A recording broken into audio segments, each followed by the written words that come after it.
It is 6 o'clock. We are going to get started. We'll start with the Pledge of Allegiance. The flag is over our shoulder.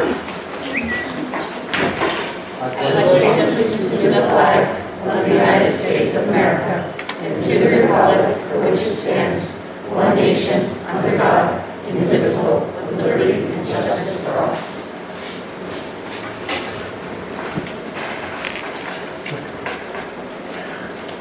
Okay, we have some special guests, so we're going to acknowledge them because they've done such great work for Norton Public Schools.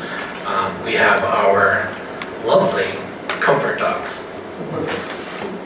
So we just wanted to say thank you. About 2.5 years ago, you all changed some of the policies through one of the civics projects.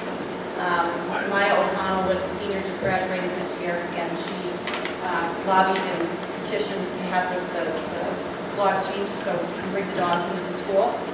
We spend about 40 hours on average every year in the new school. We did about 15 in the middle school with the dogs. We visited each of the grades. So we just wanted to say thank you for allowing us in the school and allowing us the luxury of spending time with the kids. I think it was mutually beneficial for the kids as well as for the dogs, since the dogs love it. So we just wanted to come and say thank you. It's the end of the year, your last meeting, and so we just wanted to come say thanks. Great. Well, they are always welcome.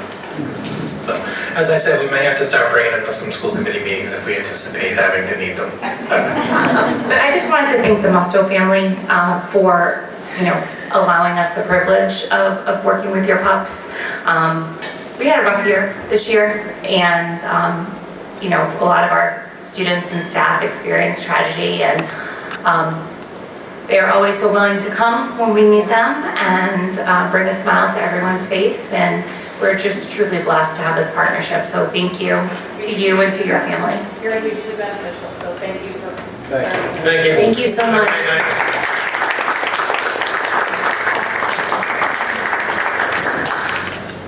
Okay, so we'll get to our rest of our meeting. So the first item is the public comment period. If anybody would like to come up and address the board, please do so. Just present your name and address, please.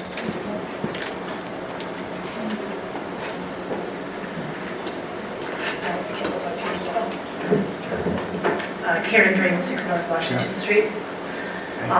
As another school year wraps up, I just have to say I'm beyond grateful for the incredible Norton Public Schools teachers and paraprofessionals who show up every day, ready to teach, support, and keep our kids safe. Their dedication makes all the difference, and honestly, I don't know how they do it. As a parent of a middle schooler and a high schooler, I'm especially thankful for the knowledgeable teachers tackling subjects that I certainly could not teach at home, like honors geometry. I took it once upon a time, but let's just say I wouldn't be much help on homework these days. To continue attracting and retaining amazing educators, we need to ensure that they feel valued, supported, and fairly compensated. Fair and competitive contracts help keep experienced professionals in our schools and allows them to focus on what matters most, helping students learn and grow. Strong schools start with strong educators. Our teachers and paraprofessionals pour their time, energy, and passion into our students. Investing in them means investing in our students and community. With just 3.5 days left, 3.5 days left, right, teachers? I want to thank them and wish them all a restful and rejuvenating summer. Thank you. Thank you. Okay. I am Donna Dolag. I live at 104 Newcomb Street. I am a paraprofessional with the district, but I'm speaking tonight mainly as a parent. I have a rising 8th grader and an older daughter who graduated from the high school in 2021. Both my kids have had many wonderful, amazing teachers over the years. I could literally name like a dozen. If I could, I'd like to take a minute to say thank you to my older daughter's teachers, her high school teachers in particular, who really prepared her so well. She just graduated from Boston College, magna cum laude, with a double major in chemistry and classics. In particular, her AP chemistry teacher at Norton High School, Mrs. Bukowski, had a really big impact on her. inspiring her to major in chemistry, and because of this, she is now successfully employed in a chemistry lab.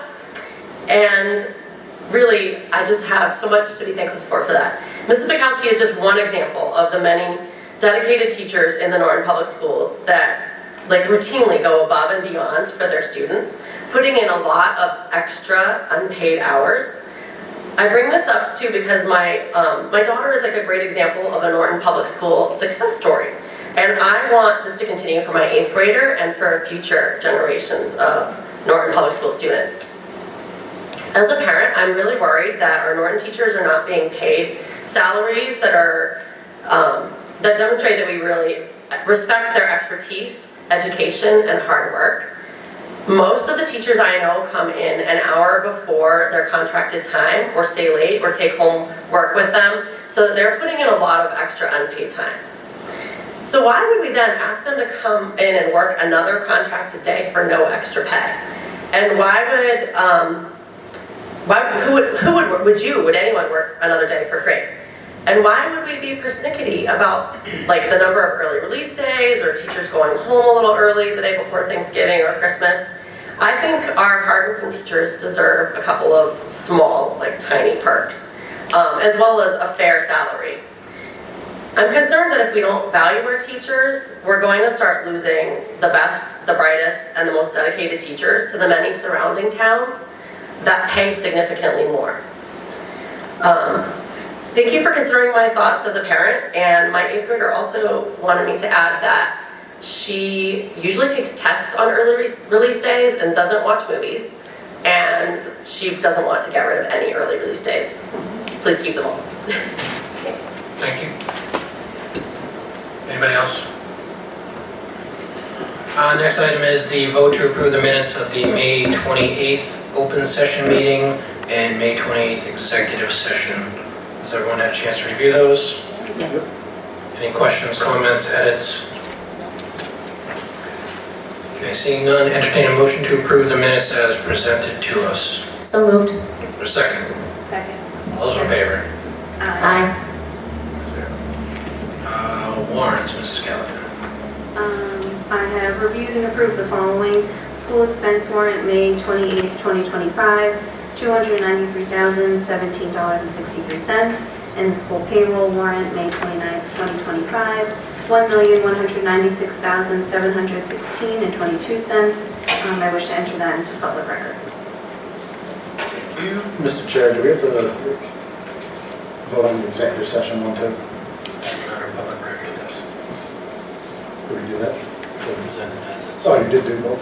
You can do joint approval. Thank you. All right, next is the student representative updates. Good afternoon, everybody.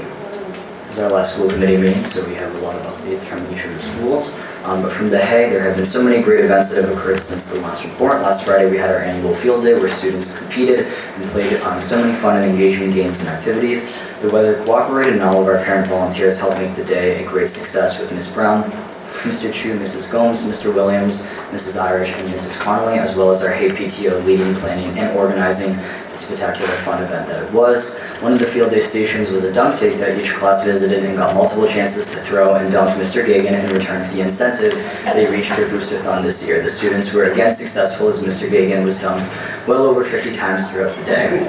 For our upcoming 3rd grade students from the LGN and JCS, we had many things planned for their transition to the Yale. In the first week of June, Mr. Gagan and Mr. Balawa made their yearly visits to each 3rd grade classroom to talk with the students about the Yale. On Tuesday, June 10th, all of the 3rd grade students came to us for a step update where 4th grade student council guides gave the 3rd grade students a tour, presented them a slideshow reviewing life at the Yale, and answered any questions they might have about being a 4th grader. Tomorrow, there's a family informational night with Mr. Gagan and Mr. Balawa answering parents' questions at 7 in the Yale. Our rising 4th graders will also check out the 2nd and 3rd floors of where they might be next year. This week, our 5th grade students went on their field trip to the New Bedford Whaling Museum. It is a tremendous experience with the kids learning, engaging, and enjoying a sensational excursion. A big thank you to our Hay PTO for supporting this trip with helping to pay for the buses. And then on June 11th, our 5th graders have an anti-bullying assembly from Animal Adventures from the Hay PTO, with our students learning not to bully by seeing, touching, and hearing about such animals as a frog, chinchilla, python, armadillo, and more, including a kangaroo. Such a great message while being an incredible experience. And then also on June 11th, our 5th grade students received their yearbook, a gift from the Hay PTO documenting their careers at the Yale. From the LGN, we've had an exciting last few weeks. Our 3rd graders took a trip around town on Wednesday, June 4th, with an amazing tour thanks to Mr. Paulus and the Norton High School History Honor Society. Mr. Gagan and Mr. Balawa visited 3rd grade classrooms on Thursday to answer questions about moving to 4th grade in the fall. Then the Yale 4th graders hosted our 3rd graders yesterday on June 10th to give them a tour around the school. We were happy to hear from Mr. Gagan that our 3rd graders did a great job during their visit. In the afternoon, we celebrated our 3rd graders with a dance party and games with DJ Ooch. Thanks to our PCT for supporting our 3rd graders with t-shirts, a party, and an ice cream truck. Lots of fun was had.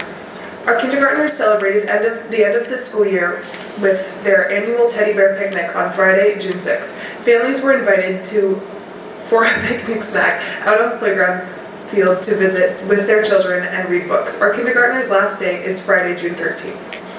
And then from the JCS, we held our 4th annual Adventure Games Field Day last Friday, during which all pre-K through 3rd grade students participated in a variety of outdoor activities planned and organized by our teachers and staff. We had 50 parent volunteers assisting during the morning session and 50 parent volunteers assisting during the afternoon session, which was incredible. It was a wonderful day and the kids all had a terrific time. We never could have offered all of the activities without the assistance of our volunteers and especially the parents. And we're very grateful for their help and for the work all of the teachers and staff did to plan and organize the day. This week, our pre-K students are having the graduation celebration on Friday morning, and we're really looking forward to welcoming the families of our pre-K students to join us in celebrating their successful time in the Little Lancers. Our 3rd grade students are hosting a farewell assembly for their families next Monday afternoon as they say goodbye to JCS and prepare to move up to the Yale. While it's going to be a bittersweet event, we're proud of our 3rd grade students, and we're looking forward to giving them a heartfelt send-off next week. Rate me on a scale from 1 to 10. From the middle school, field trip season is at full swing at NMS, and the 8th graders just completed their annual trek to New York City last Friday. Once again, we had excellent weather and a great time was had by all those who attended. A special thank you to all the parents who volunteered to act as chaperones for the trip, and an extra special acknowledgement to those staff who were able to join us on what annually turns out to be a 21-hour workday. Academics are winding down at NMS, but that hasn't stopped us from holding various different academically themed days, including Annual Science Fun Day in the 6th grade. Students participate in day-long science-based activities that align with various different science standards. 8th grade students are gearing up for their final big event of middle school, the 8th grade annual dinner dance, happening next Monday evening. Students will have one last opportunity to spend time together, laugh, sing, dance, and cry as the evening comes to a close. Lastly, NMS is celebrating Jaws Fest this Friday. This week marks the 50th anniversary of the release of this iconic movie filmed almost entirely in Massachusetts. NMS is celebrating this groundbreaking motion picture with a Jaws-themed day for all students and staff to participate in. Prizes will be awarded for best costumes. We're looking forward to a Jawsome good time. And then finally from the high school, we wanted to recognize Dr. Kiefer's one of his art classes, but his sculpture course completed 2 ambitious long-term project-based learning endeavors. The first was the successful design and construction of 3 puppets, one of which was featured at STEAM Night for the NHS drama production of Little Shop of Horrors. As soon as this project was complete, students turned their attention and problem-solving skills to the annual High Art Sculpture competition hosted by the Attleboro Arts Museum. Competing against 16 area schools, Norton sculptors developed an interactive installation that earned the Best in Show award for the 2nd year in a row. Congratulations to all the sculpture students on a very productive year filled with problem-solving, collaboration, creativity, and real-world accountability. And that is all from us. Thank you. Great, thanks guys. Any questions? Moving on, student spotlight, the Hay Good News Call of the Day.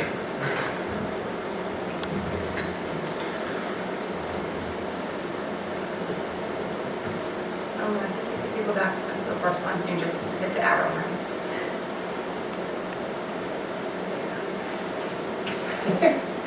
Thank you, Dr. O'Neill. Thank you all. So we wanted to highlight, I know this is typically a student showcase, and we had a few students that we asked, and they just said, no thank you, Mr. Yeagan, when I said that they would come and be celebrated. But this is something that about, I want to say 2019, I was at the Summer Institute of Mass School Administrators Association, and there was a principal that we went around the horn and talked about like our favorite celebrations that we've done, and there was a particular principal named Higgins? Yeah, Tom Higgins, that talked about, 6'10" guy, that talked about this thing that he did called Good News Calls of the Day. And I just fell in love with the idea. I thought it was awesome. I was already like using social media as a way to kind of promote positivity, and to hear that this was another way I could use social media to promote it, I just thought it was amazing. So I just want you to picture that kid right there, that this is like emblematic of what a positive phone call will do, and we'll touch back on him. But we do need to celebrate the good, and as I just said, like using social media to promote positivity, schools need to promote more positivity. We need to kind of put out the good out there and make sure that that we highlight all the good things happening. And as we all know, we have an assistant principal at the school that sometimes has his lucky job to make phone calls home to parents that aren't exactly what we call good news calls. We have some students who call them bad news calls. That's the student words.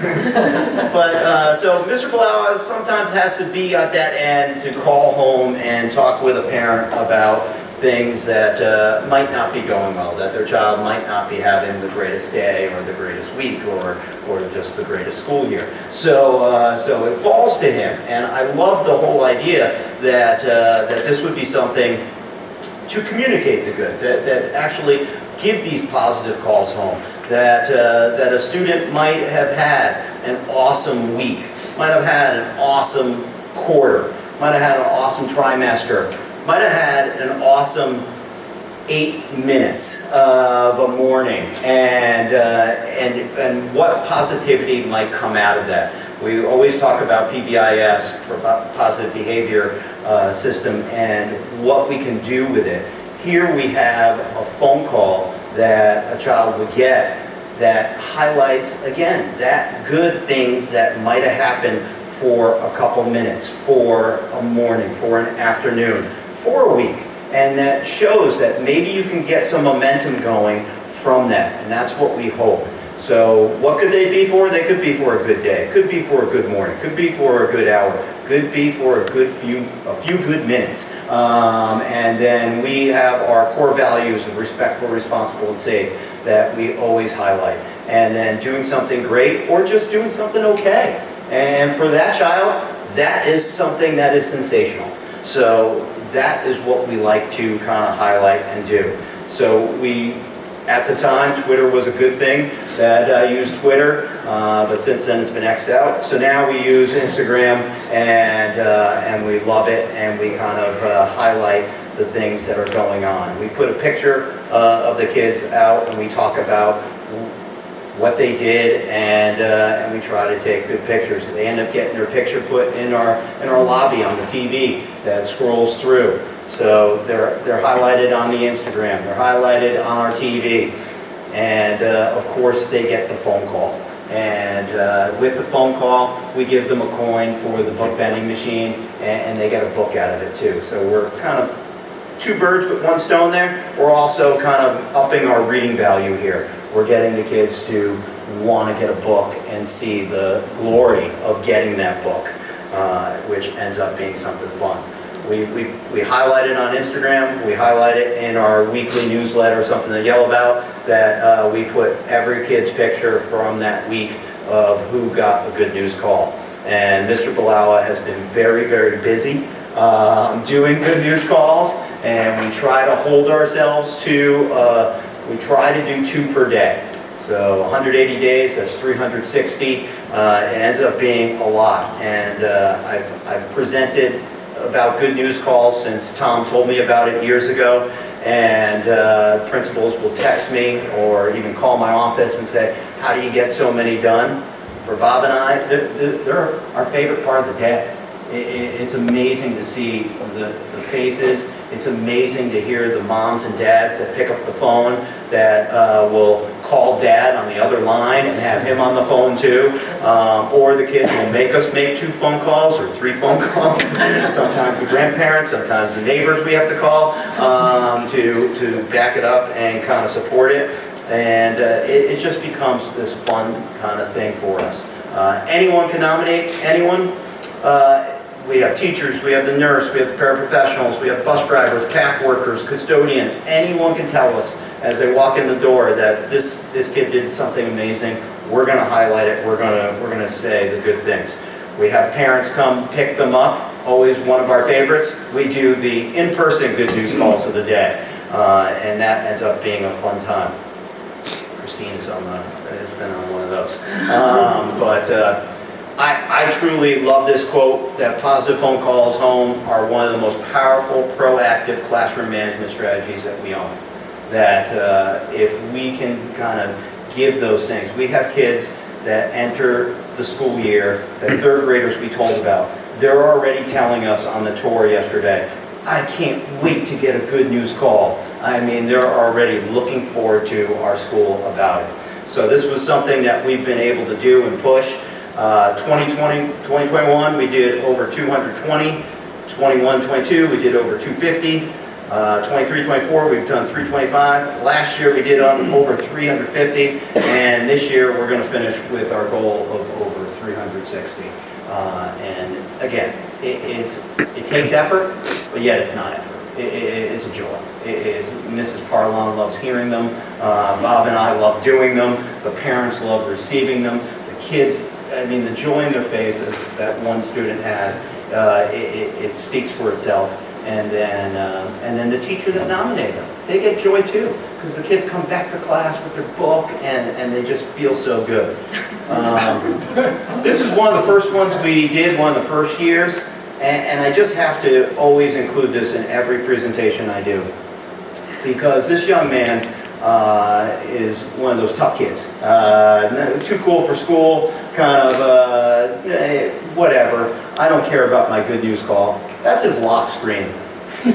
His lock screen was his good news call. So he might have told us he didn't care about his good news call. He totally cared about his good news call, and it made a difference. And this young man, this was true emotion. This was not something we faked, not something we kind of forced.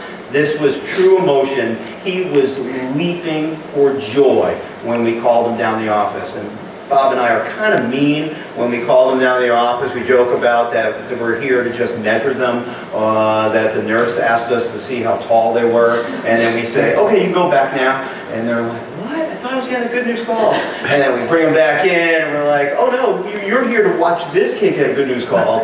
Again, we're mean about it, but in the end, we end up being good. But this young man, we knew from the very beginning, he was shaking. He was so excited, and then, I mean, that's in my office, but when he walked in and we told him he got a good news call, I thought somebody scored a touchdown, because the hands went up, he was so pumped, so excited. But we also want the office to be a welcoming place. We are in classrooms every single day. We're in the cafeteria every day. We're recessed every single day. But when someone gets called down to the office, they think they're in trouble. No matter how good they are. What did I do? What do you mean, what did you do? You're the model student. But they always have that fear of coming down to the office, and we don't want that fear. So we love doing the calls, and even doing them earlier in the year. It's all about relationships. So we get to build that relationship with the student who gets a good news call. Even though we're around everywhere, once they feel that, they're more comfortable once they get the good news call. So it's awesome. It is like one of our favorite parts of the day to do, and no matter how bad the day is going, we will squeeze them in, because it really lightens our day and makes it a much better day to see those reactions and hear the reactions.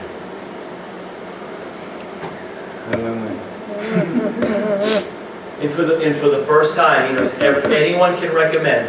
So we've done it since 2019. For the first time, a student went to one of our teachers and wanted to recommend other students for good news calls. So it's cool. Yeah. Thank you. So I'm always I was here when you started your career with us, and I still remember Positive Sign Thursdays because I used to see a familiar face when you did them every week, except for one week when she was sick.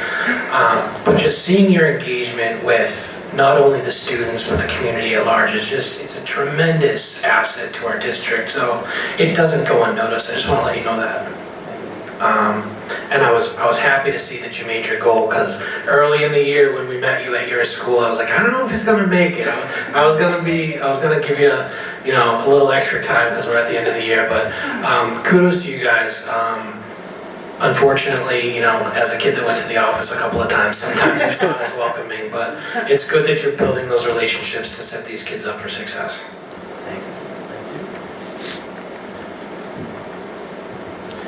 All right, next we have recognition of FY25 retirees. Dr. O'Neill. Thank you. All right, so tonight I just want to share our list of retirees for this year. As you can see, there are a few educators that have dedicated many years to Norton Public Schools. Margot Bridges, NMS STEAM teacher, 12 years. Lorna Burke-Young, JCS paraprofessional, 8 years. Deb Canary, paraprofessional, 24 years. Martha Clark, Norton High School Spanish teacher, 25 years. Diane Crognally, JCS para, 27 years. Diane Lemieux, special education bus driver, 41 years with Norton Public Schools. Amazing. Elizabeth O'Hare, grade 2 teacher at LGN, 22 years. Dan Silva, custodian, 25 years at JCS. Ed Smith, Norton High School math teacher, 25 years. And Kent Taylor, Norton High School English teacher, 21 years. It is absolutely amazing to see that these educators are moving on to the next chapter, which, I hope is filled with joy and adventure, whatever is next for them. And Elizabeth O'Hare and I started together in September of 2003, so I'm not really sure what I'm doing wrong here, but congratulations to all of them, and thank you for the years of dedication to our students. Great, thank you. There's a lot of experience leaving us, but we wish them the best with whatever their future holds. Next is introduction of the newest member of our staff, the new Norton High School principal, Dr. O'Neill. All right, I get to do all the fun stuff tonight. All right, well, first of all, I would like to invite Mr. TJ Flanagan up to the podium over here. TJ went through a very lengthy process. We had about 20 applicants for the high school position and went through a resume review, a series of interviews, and then we had invited 3 finalists to come and spend the day with us in Norton. And it doesn't happen very often, but when I was looking at the feedback, everyone was on the same page. Students, staff, our administrative team, the families that were able to either attend the candidate panel or watched it afterwards. Every single person, or all of our constituents said, Mr. Flanagan is the best fit for Norton High School. And it made my decision very, very easy, because he truly is the best fit for Norton High School, and we're super excited to have him join our team. And therefore, it's so funny, he's actually coming to spend some time with us tomorrow, and I sent out an email to staff and students at Norton High School, and I had multiple people reach out and be like, can't wait to see him, we're so excited, thank you so much. So people don't often email me with, I'm so excited, so congratulations, and I'll let TJ introduce himself and tell you guys a little bit about himself. So I'm going to respond. I'm so excited too. First of all, I want to say thank you to the search committee and for Dr. O'Neill for giving me this opportunity to be the next principal at Norton High School. Just a little bit about me. I spent the last 24 years, which were amazing, at Olive Branch High School, and so it would take a lot for me to leave. And so it was when the Norton High School principalship opened up, of course I did some homework, right? And so I explored the next town over, and I started talking to people about Norton High School. I had staff members that lived in town, people that worked in the district, and everyone was just like raving about this place. And so finally I realized, you know, what I love about Oliver Ames, like I see it at Norton, right? And I want to be a part of that. And so I went to the interview process, and the interview was great, and I just felt so welcome right from the very beginning, which was just so nice. And then I went to the site visit, and I started meeting kids, and I started meeting staff, and it was just like, yes, like I want to be here, and I want to be the next principal. And I will tell you, it's been overwhelming, the welcome. You know, Dr. O'Neill shared my email with the staff and with the kids, and I've got some just amazing emails. I just feel so very welcome.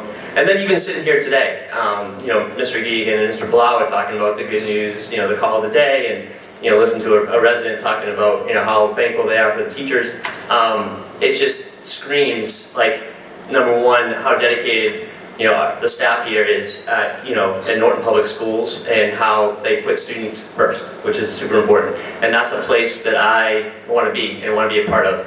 So I'm super excited for that. I've got some more purple, which is great. So I'm excited for that too. But I just want to thank you, everyone. You know, you made me feel so welcome. This is a really tough decision for me to leave a place that I love. But I know that this is the right fit, and I'm super excited for that. And so I am super excited to make Norton High School my new home. So I look forward to, my goal for this summer is to meet as many people as I possibly can. You know, staff, students, so I'll be here. I said my last day at Oliver Ames is July 18th, so I have about a good week and a half of summer, and then July 1st I start, and then it's like, you know, hit the ground running, so I'm excited for that. But yeah, I'm just really excited. Thank you all, and I'm super excited for this opportunity. Thank you.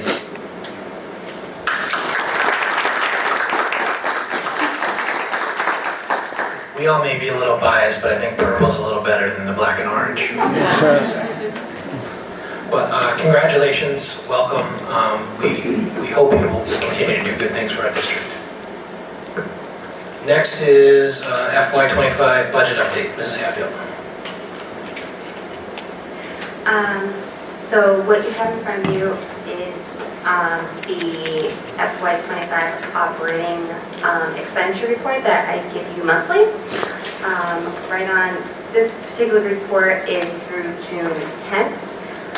But the majority of it is posted through the end of May. That also goes with the revolving fund balance report that I gave you as well. That's May ending date. So as of today, we have a ending balance of $5,580.94. We have not posted our final 2 payrolls of the school year, but most of those are already encumbered. The only thing we're waiting on is to post some substitutes and other small overtime hours that will occur in the next week and a half. We are going to do a couple small transfers that we will show you for athletics that we predicted for the additional revenue that we brought in, as well as the clubs and activities.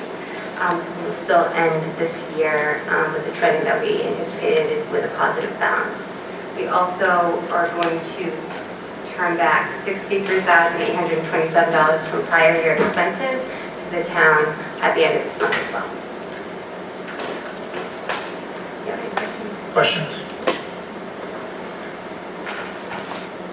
No? Okay. Thank you for that update. Next, I'm sorry.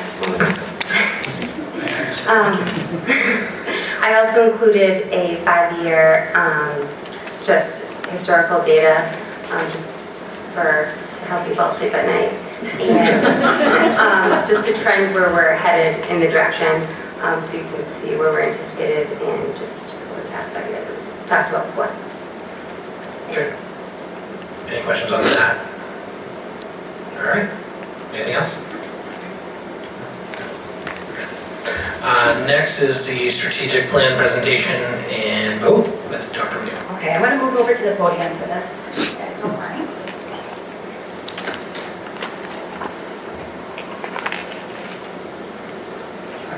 So, all right, thank you all for giving me the opportunity to present our strategic plan to you tonight. The committee actually has a draft plan in their materials as well, but in order to help the meeting move along, I presented some slides, prepared some slides for you this evening, and I'm going to walk you through a little bit of the process, but also our draft goals and strategic priorities for the next 4 years. I apologize, this cute little map that I made is very, very tiny, and I must be getting old because I can't even read it.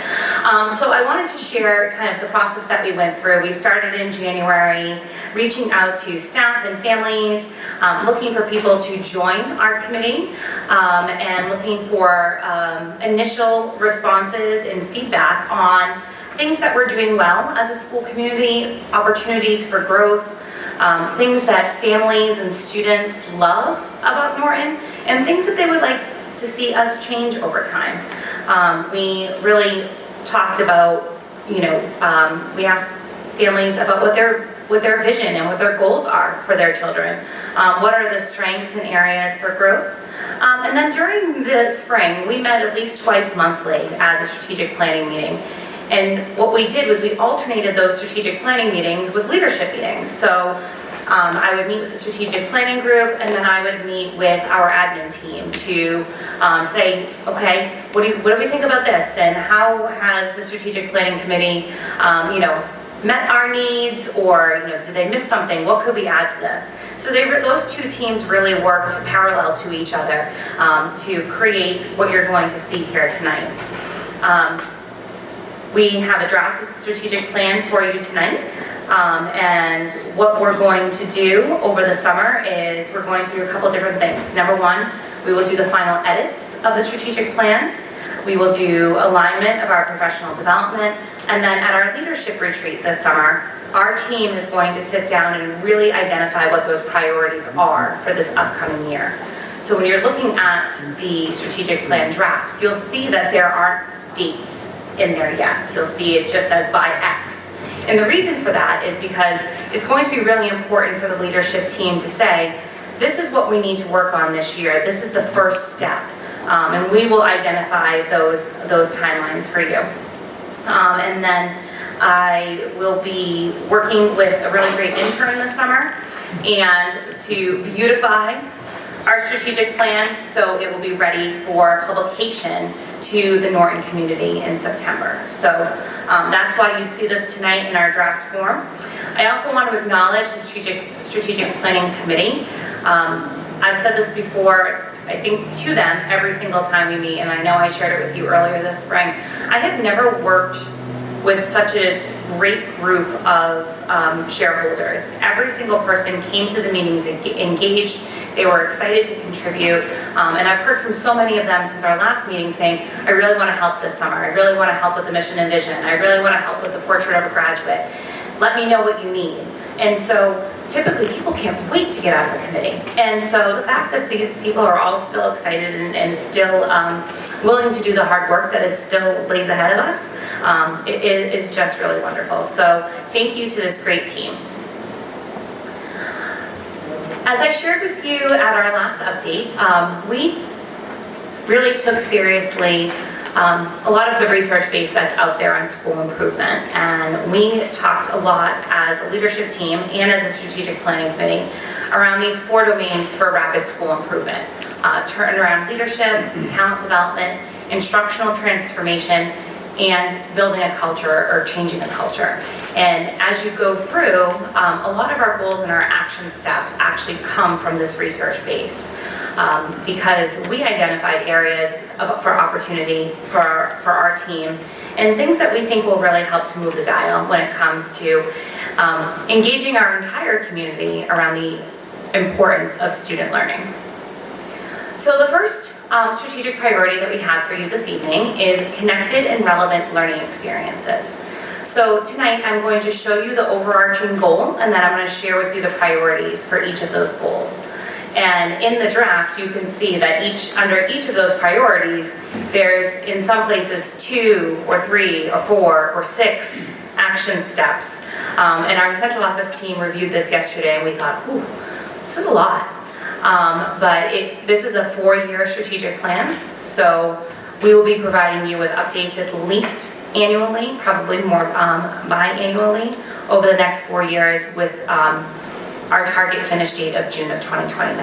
And to me, that made the most sense because recently, we just signed a new contract that gets me through June of 2029. And I thought, well, that's wonderful because we can take a look at this over the next 4 years and know that I'm here, that my team is here, and then you can always do a new strategic plan after that. So the first goal is around our commitment to preparing every student for success beyond graduation. So connecting classroom learning to real-world experiences and expanding opportunities that open pathways to college, career, bless you, and life. And this is not just for high school students. This is for students at every level. And you'll see that some of the goals that we have here talk about that. So we're looking at enhancing opportunities for skill-based learning experiences in career preparation. Developing a continuum of future-ready learning experiences for students at all grade levels to connect their learning to the expectations of college and career. You don't all of a sudden become ready for college and career when you're a senior. Like, it just doesn't just click at once. You need to build skills for students over time so that they have a strong foundation that we can build upon as they get older. We have an amazing portrait of a graduate. It hangs in every single classroom in our district. But I don't know that people really own the core competencies that are in our portrait of a graduate. I don't know that anyone in this room, myself included, could name the 6 core competencies off the top of my head. So we want to go and rewrite that portrait of a graduate so that students and staff and families understand what they are.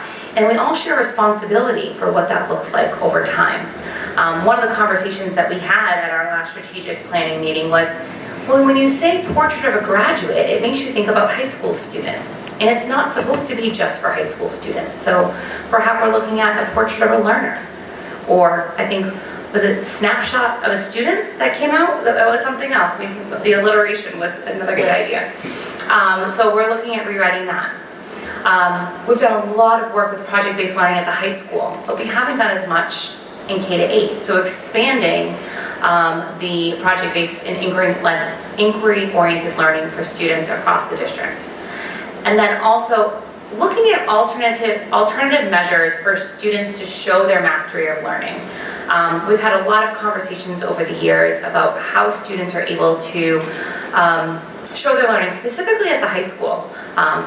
Midterms and finals versus portfolios and projects and presentations. How can we do that for students at all levels? The second priority is around enhancing student outcomes.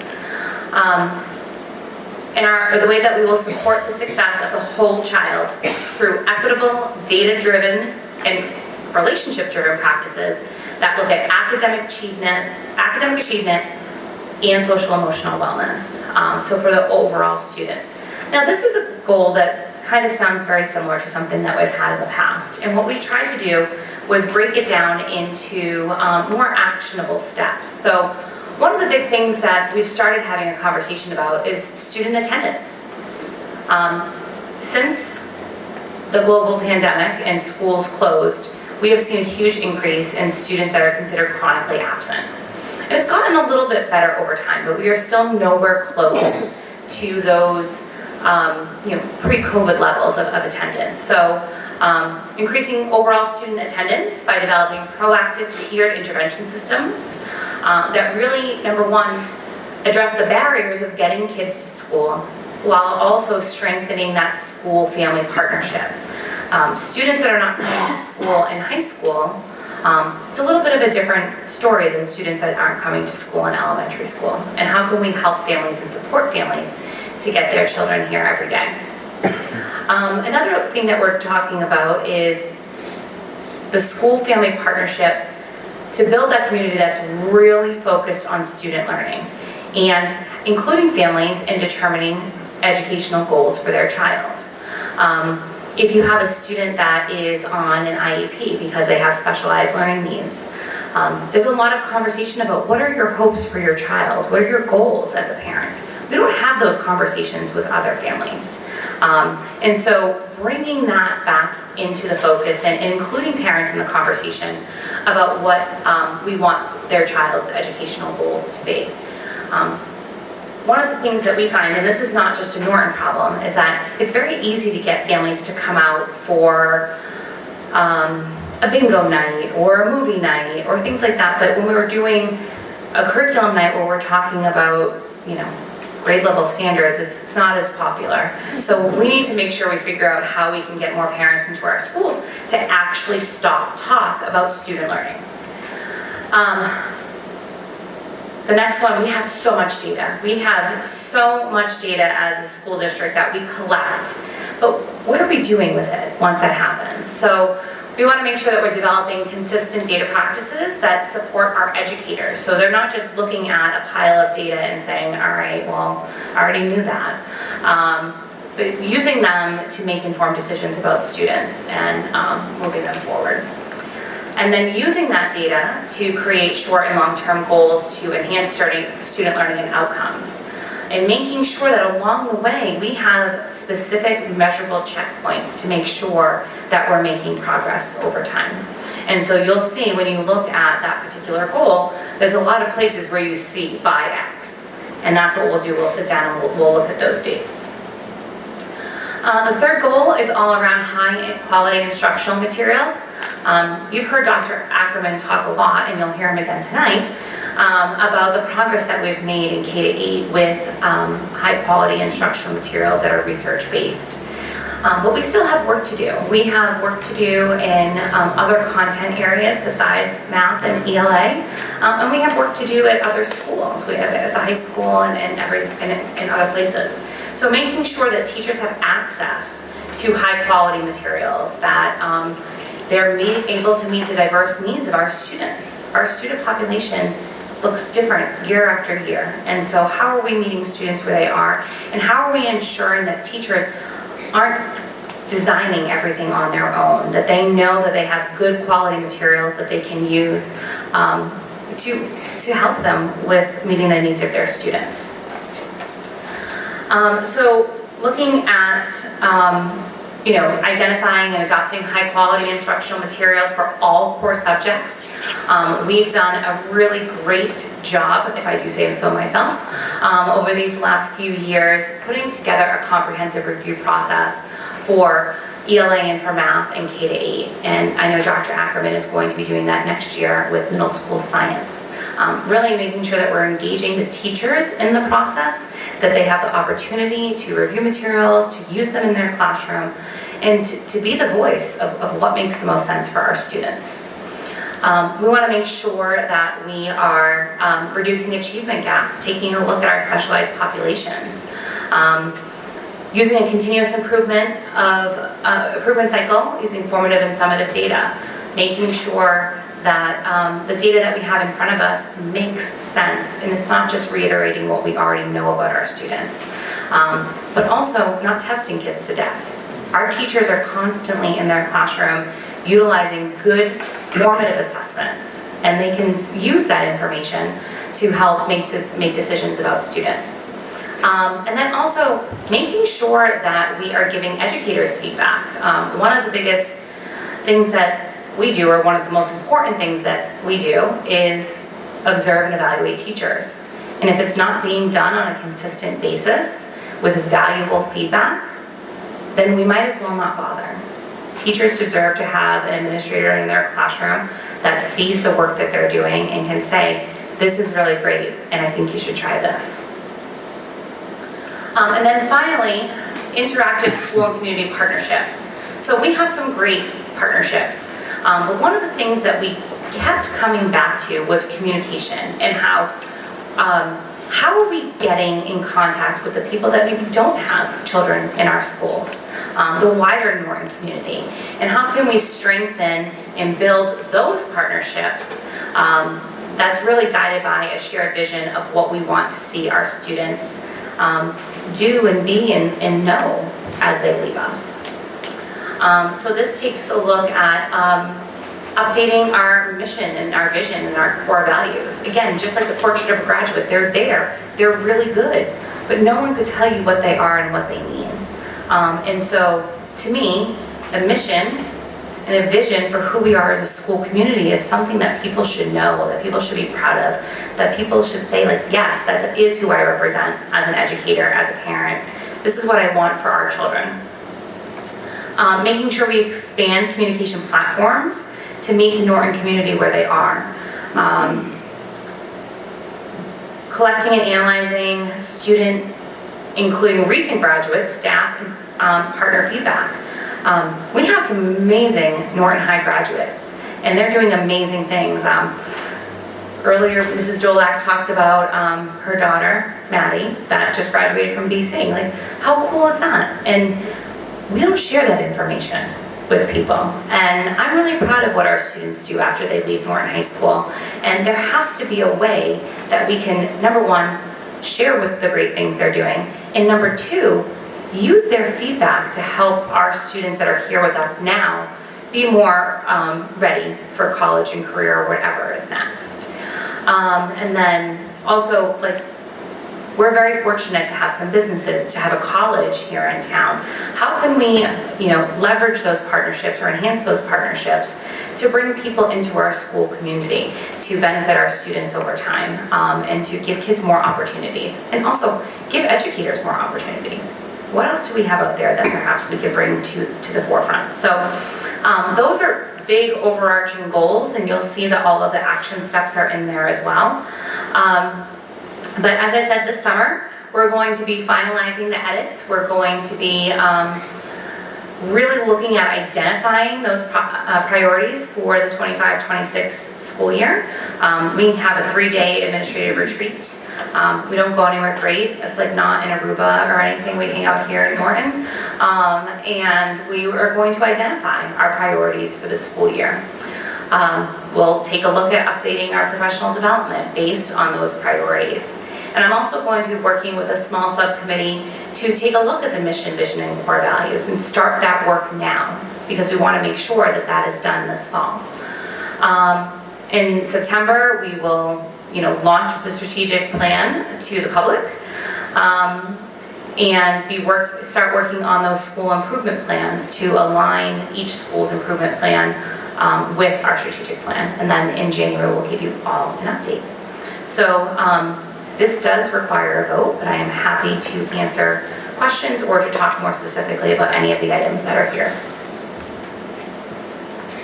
So first off, I would like to take a minute to thank everybody that has been working on this, because I know what kind of an undertaking this is. So, and looking at the list of people that are here, I know that they wear many hats and do many things, so thank you so much for taking all of that time. So I just had two things. One, so when you were talking about, enhancing student outcomes and talking about how, when we talk about IEPs and how the parents have a voice in talking about the goals for the children, I know that also with our IEPs now, we've also started including the students and student voice in that.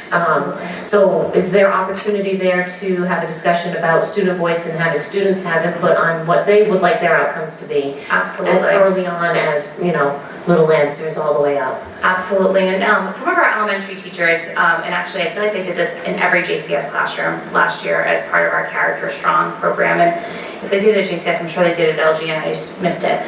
They do this Hopes and Dreams activity, and it's part of the Character Strong curriculum, it's part of the launch, and what they do is they say, what are your hopes and dreams, whether it's for that school year or for something bigger. And it's really great because they have them all posted in the hallways at JCS at the beginning of the year.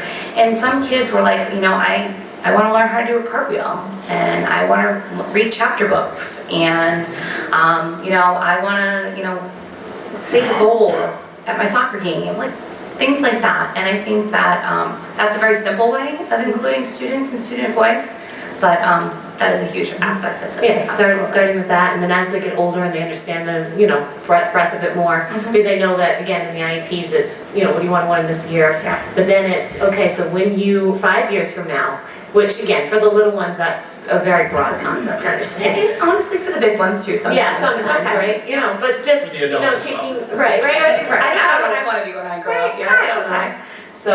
So just that, and then this question may not be appropriate for here, it may be more appropriate for the next piece about, the MTSS. So just being aware of the, particularly, I have knowledge on the literacy curriculum that was adopted by Norton. I also was aware about how that curriculum, even though it is great for the most part, was rather lacking in terms of the type of academic support it was given for our special needs population. I'm just curious, so again, this could be a question for later, just where are we in filling that gap? So I don't want to steal Right, I don't want to step on I don't toes, I want to wasn't steal sure where anyone's to ask this question. thunder. But one of the action items under that strategy 3 talks specifically about the implementation of tier 2 and tier 3 resources as well. So I know that Dr. Ackerman started with the tier 1 piece, and then they've been filling in gaps.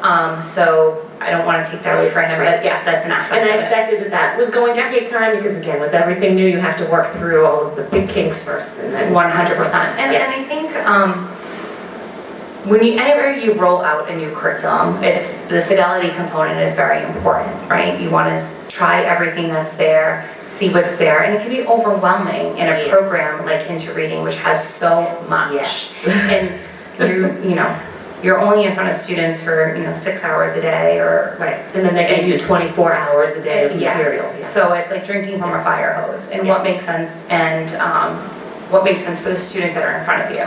So the other part that's really important is additional professional development, not just in year 1, but in years 2 and 3, of how you, number 1, take the materials that you have and how you adjust based on the needs of the students in your classroom. And fidelity is still important, but listening to the needs of the student in your classroom, once you're comfortable, that trumps. Right, especially because this curriculum presents itself like, it's like a buffet. You can take from here, and so there's that constant struggle of what's best for your class, but then what is also going to be the best continuity across all, say, second grade classrooms, and it's I had the privilege of doing the search for the math curriculum in my last year as assistant superintendent, and then Dr. Ackerman took over and did the ELA program when he joined us. And we followed the DESE model for high quality instructional materials, and it's actually a really great model because it helps you step by step of like, then you should do this, and then you should do that. And what they say all the time is that there's no unicorn. There's like some strong, sturdy horses out there, but the unicorn doesn't exist. So regardless of what you end up adopting, there's always going to be places that we need to either A, fill in, or adapt to best meet the needs of our students here in Norton. Yeah, absolutely. Thank you. Thank you, Laura. Anyone else? I'll jump in. First off, I would definitely echo the committee. It is a lot of work, obviously, but the committee was outstanding, I thought. Very, I've sat on a lot of committees as well. Very engaged. You kind of came ready, prepared. So I think that was really, a great committee to be a part of for sure. I think within the committee, I think Jen deserves a whole ton of credit because what she did on this whole thing that's what leadership looks like. She went out and got a committee full of different people. It's never easy to kind of sit there and say, hey, what are we doing well in school? What are some of our needs for improvement? And getting it from so many different angles, and then taking it and trying to get it worked on a piece of paper in a way too. So Jen did an outstanding job there. I think vision, I think it was 2026. I think throwing that out was a great step for this district moving forward. I feel like the old vision was a little admin driven, and kind of came from that regard. So getting rid of that and getting this one in, I think is awesome. And I think the biggest thing that the committee was really looking at, as you kind of see throughout the goals and everything, was like It's data-driven, it's measurable. You know, we're not just throwing, you know, random words on a piece of paper and saying, hey, we're going to try to do this. We're actually looking to say, hey, we want to increase student attendance by, you know, whatever, 3%, 4%, 5%, and actually giving ourselves the ability to look at it and measure it. Because that gives everybody, you know, within the community and obviously us on the school committee, you know, idea of, hey, what are we doing really well and where, you know, where we can improve. So, like I said, I would sing Jen's praises all day long because, you know, taking that and doing it is definitely, you know, a big task. Thank you. I just have to echo what both Laura and Nick have said. The last strategic plan was okay, but I don't think I felt really connected to it in a way of like, where is this actually going? This, I feel like, is so detailed and outlined, and it is measurable. So kudos to all of the committee members and everybody involved, and I'm excited to see where this goes. So, great work. Thank you. All right, no other comments. Entertain a motion to approve the strategic plan as presented. So moved. Is there a second? All those in favor? Aye. Thank you, and I will bring back the finalized, beautiful version for you in the fall. Thank you. All right, next is discussion and vote on required FY26 adult meal increase. Mrs. Hatfield. Why is that funny? I have no idea. I read it before, I was like, what is an adult meal? So It's the same as a kid meal. It's not very exciting. It's not a happy meal. staff members that purchase lunch or breakfast.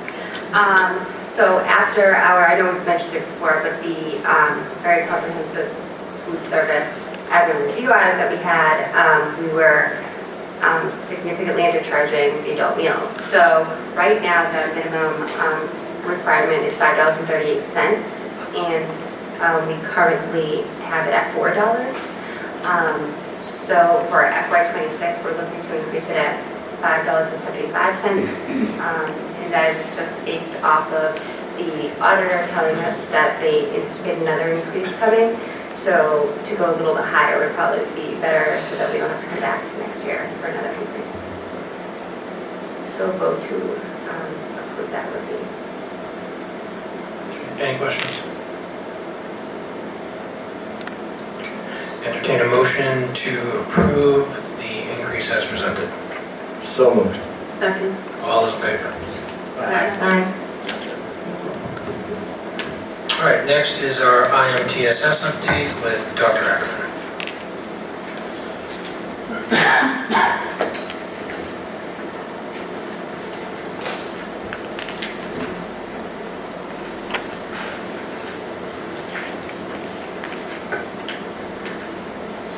I think if you just hit the, you should be on the next slide, right?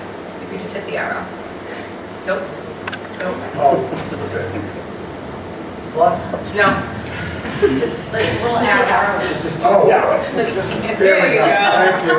Give Karen a heart attack in the head. Karen told me before, so. Don't touch anything. She told me to hit the arrow, now of course I'm looking at the screen, so. Karen just poked her head. Yeah. Got a mini heart attack. Yeah, I'll motion right up. You know, I think Jen laid an outstanding foundation and groundwork that kind of naturally leads into this work. It has certainly been a terrific year, but certainly circuitous in some ways. But I think it's always important when we talk about all of these endeavors to really talk about the why. So our IMTSS plan was central to the previous district strategic plan, and is going to continue to be continuous to the one that the committee just approved. And understand that all that we do in the Department of Teaching and Learning is all framed by district plans and district goals. So we want to be really intentional and deliberate around doing that work. Additionally, it's central that we provide all of our students with what we call just-in-time support. Our previous district plan really talked about students, and all means all, and IMTSS continues to mean all students every day. We do focus on the whole student. We focus on academics, behavioral, emotional, learning, but also the human being, the youngster that is in front of us each and every day. And then this work is really important because we want to make sure that our teachers have the best tools for the job and our students have the best opportunity to learn. So progress, as they say, is not always linear. Last year, we certainly had some financial headwinds that made us adjust a little bit. So I think nimbleness is something that we do well here, and I want to thank our staff and our teachers for really being able to adjust and doing that well. So specifically, we have onboarded in the last 2 years 4 content area curricula. So we're in year 2 of our elementary math program, Stepping Stones. We're in year 1 of our ELA program, year 2 of our middle school math program, and year 2 of our middle school ELA program. And as Dr. O'Neill referenced, our professional development around all of these endeavors was intentional and done over time. So we would have initial offerings typically at the beginning of the year, followed by strengthening sessions in either October or November, then an additional strengthening session over the winter.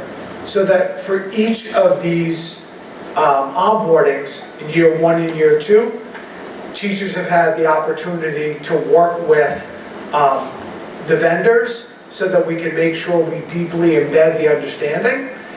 Additionally, we've had content level teams, like our elementary folks this year have written out the curriculum maps for interreading and done an outstanding job.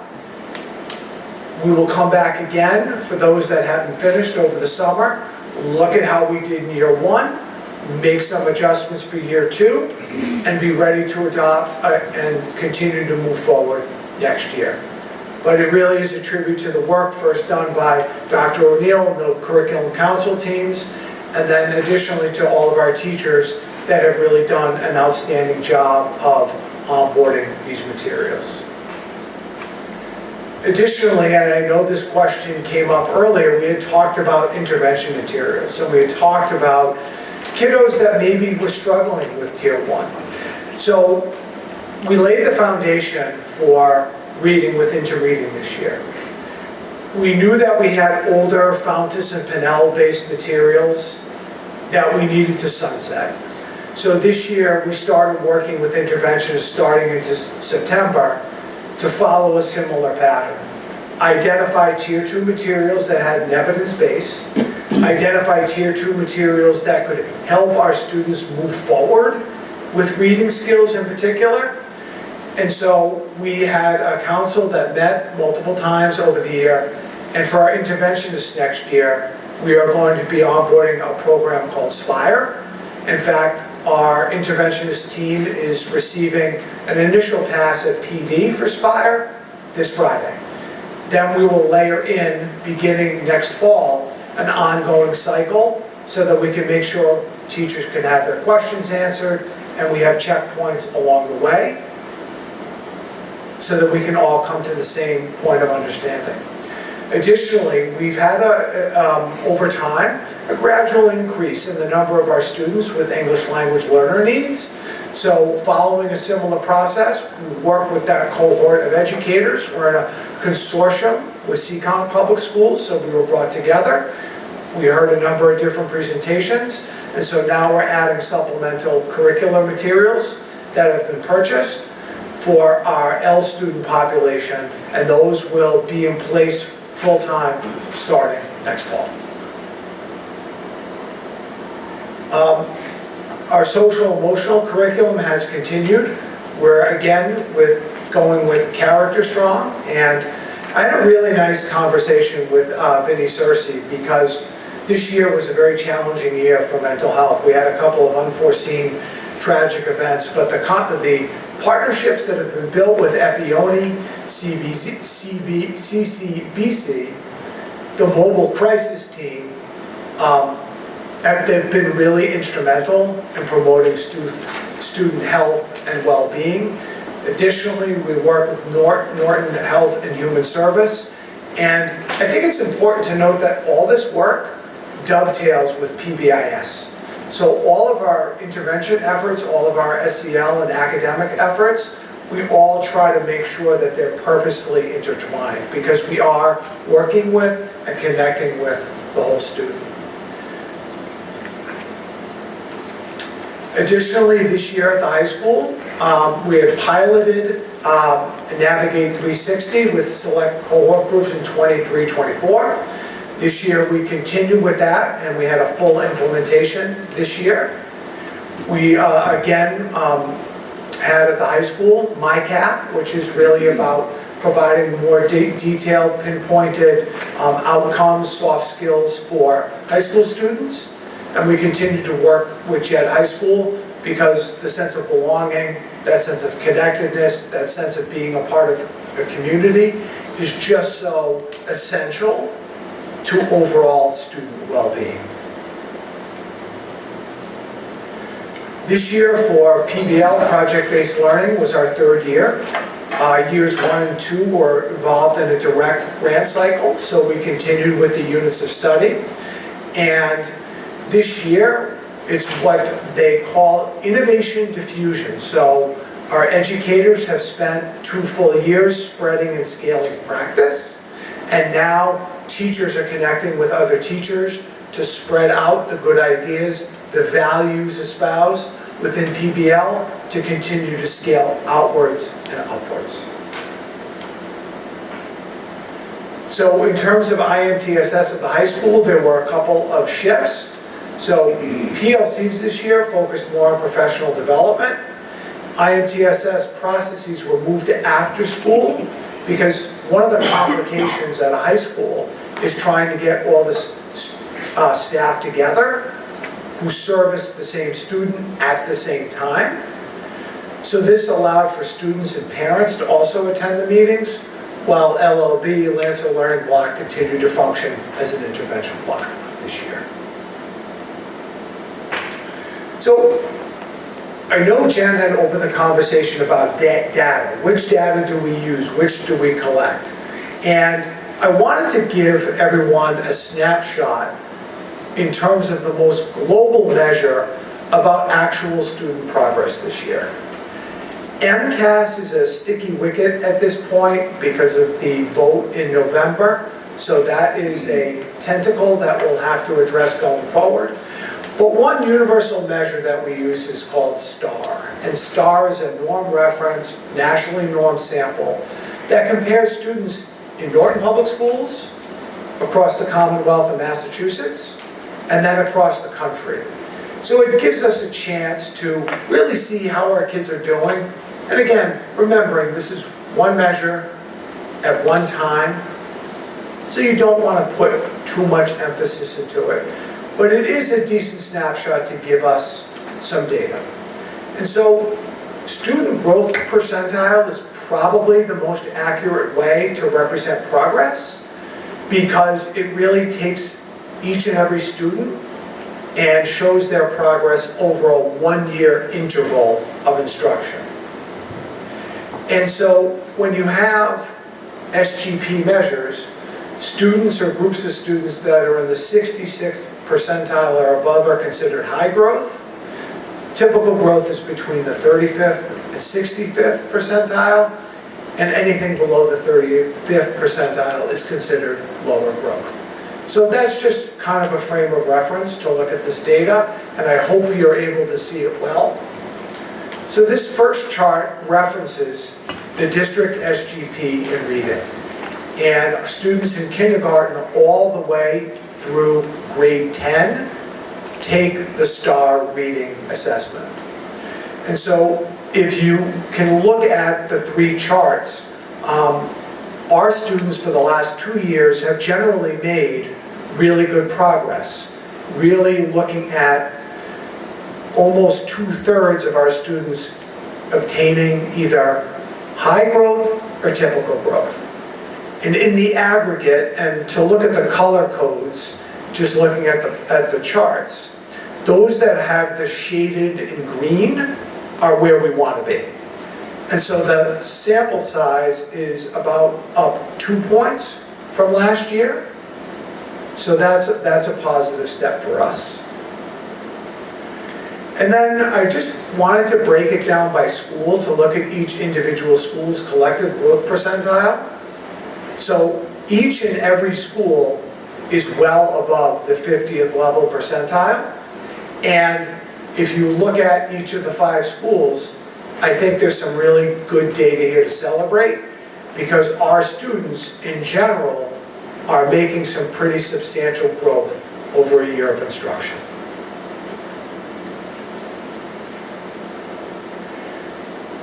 Similarly for math, it is important to point out that the number of students in the high and typical category is down a little bit from 23-24, but nonetheless still is over that 50th and into that 60th percentile of students making typical or high growth.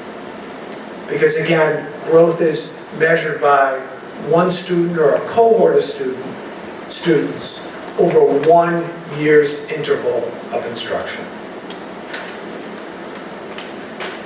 And then going and looking at each of our individual schools, again, all of our schools are well above that 50th percentile, at the upper range of typical, and some even very close collectively, as being high growth as an entire school.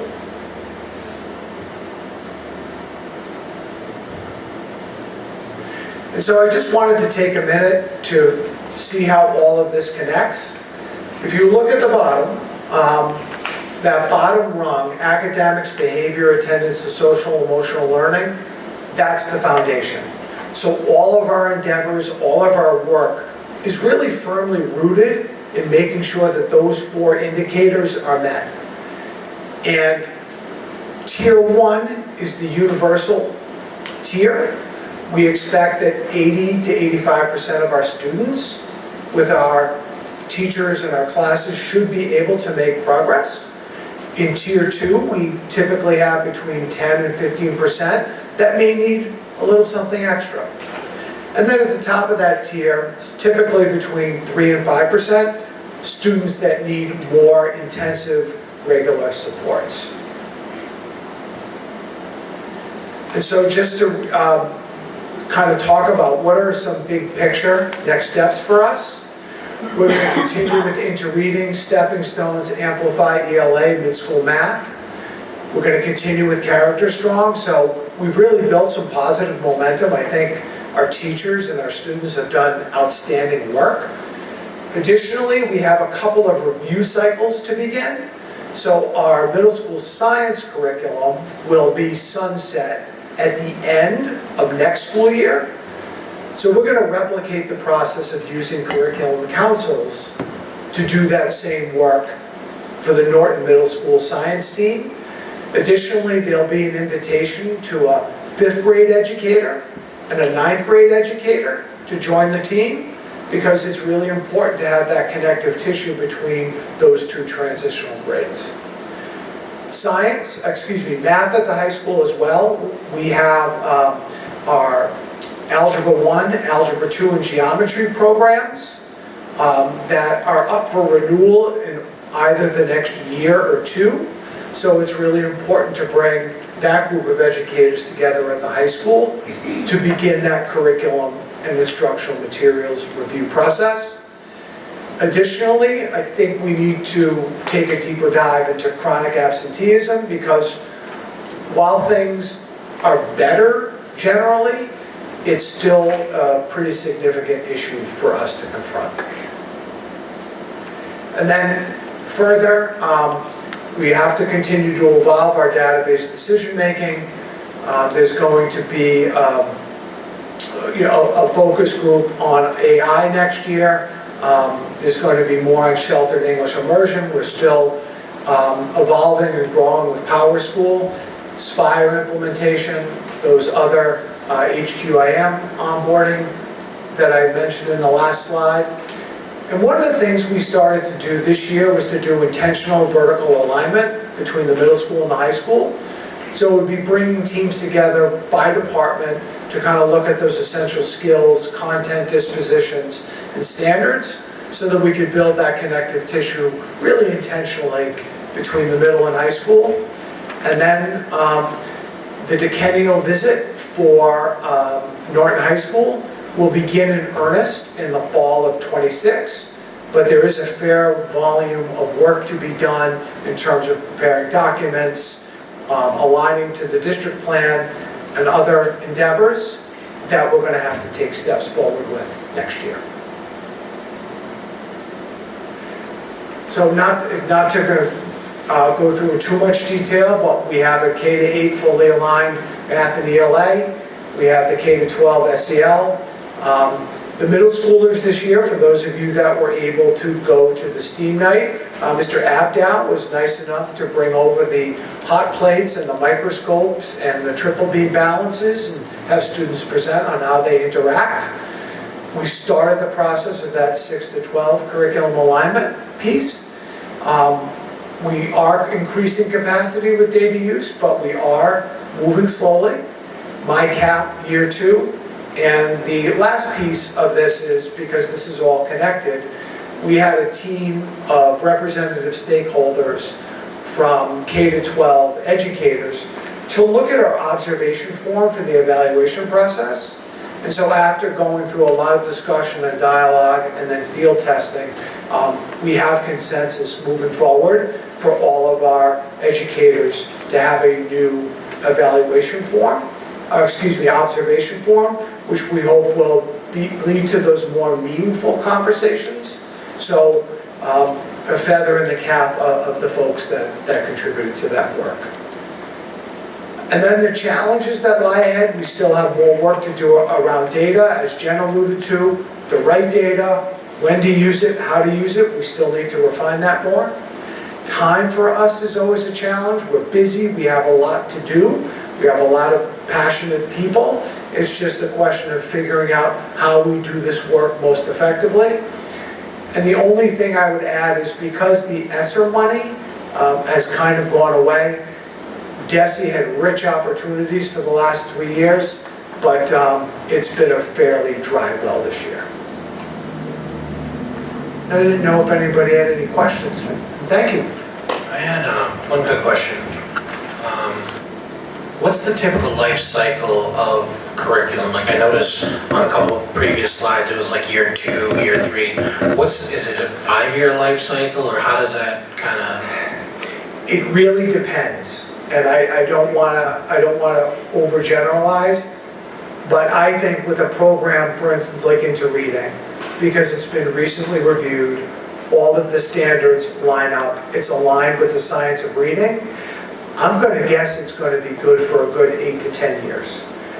What sometimes happens is, if new research emerges that talks about pedagogy shifting and having an evidence base that favors another style of pedagogy, that could shift.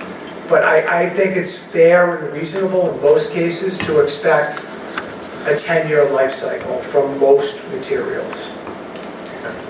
Also in the strategic plan, one of the action steps is to develop and maintain a 5-year curriculum life cycle. So what that would look like is, after the 5 years, we would bring that curriculum council back together, and what they would do under Dr. Ackerman's leadership would be to look at data, see how students are performing, look at the curriculum itself. Is it still being implemented across classrooms? Is it everything that the teachers need? And then at that point, a decision is made.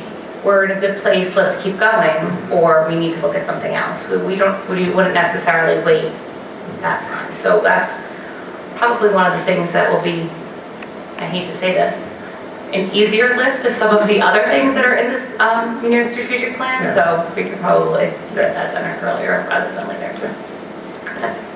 I love that. That sounds great. All right, so I have a couple things. So circling back to year 1 of Into Reading, I'm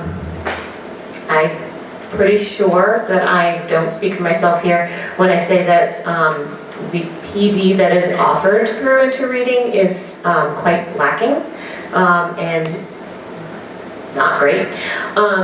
has there been consideration of finding alternative pathways of having valuable PD outside of utilizing the interreading in general? So things around maybe having site visits or, considering school districts that have been implementing interreading a little bit longer, maybe having some sort of, you said like how you have like a consortium with CCON for the ELL, maybe some sort of consortium with another school district, what's working well, what's not working well, and trying to find ways of working outside of them, because let's face it, we know that they're not stellar on their PD. Yes. So I think you bring up a very good point, and the answer to your question is absolutely yes. I won't sign with HMH another contract for their professional development.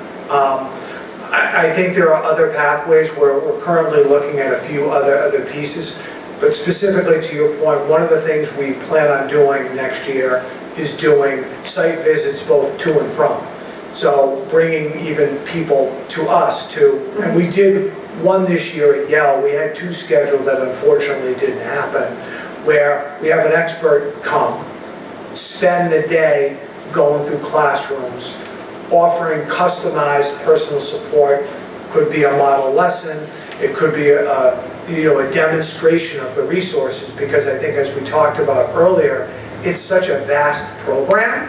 So there really needs to be somebody that can intentionally say, here's where you find this, here's where you find this, here's somebody that has done some work with this, and then meaningfully connect those people to learn from one another. That's great, thank you. I look forward to learning more about Spire. When you did purchase the program, did you purchase the add-ons of Waggle and Amira? No, okay. So those are a little bit of a slippery slope. Yes. I am wary of committing an extended amount, if any, district funds to intervention devices that are fully computer-based. I want to make sure that, particularly for our struggling readers, while there could be a place for that, there's no substitute for 2, 3, 4, 5 human beings sharing the same space. Yeah, I agree. I was just curious to see where you were with that. And then looking at the student growth, so when looking at those percentiles, so looking at the low growth, 36%, 34%, that seems pretty consistent in both areas of reading and math, more or less.